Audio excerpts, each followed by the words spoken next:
Step 2. Use MaterialApp.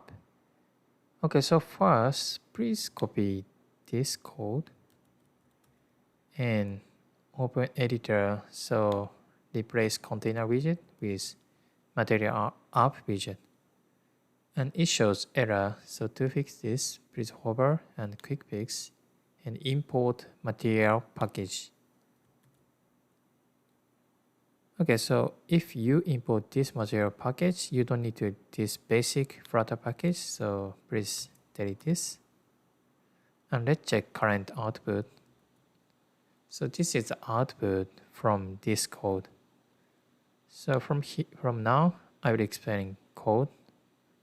So let's go back to document. First, MaterialApp. So you can check this class in this API document.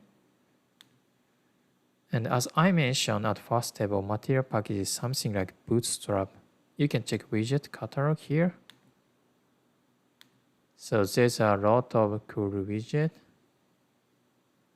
So for example, let's check this floating action button. So like Bootstrap, in document, they show the output and the code to generate this output. So if you copy this floating action button, and this is inside scaffold and up bar. So if you inside scaffold, paste this code, and let's check the output. So this cool floating action button is added. Also, this up bar is widget. So if you see this document, they are showing code and output. So this is similar to Bootstrap.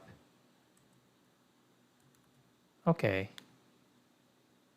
And this MaterialApp class can take these properties. This is just an example of some property. So you can check this in this document. So in right sidebar, there are title. And you can check the document about title property. And unfortunately, I think title property is almost useless in mobile, so don't care about title property. And this is a theme property. So currently theme is blue. So colors.blue. And if you change red and save, the application color became red.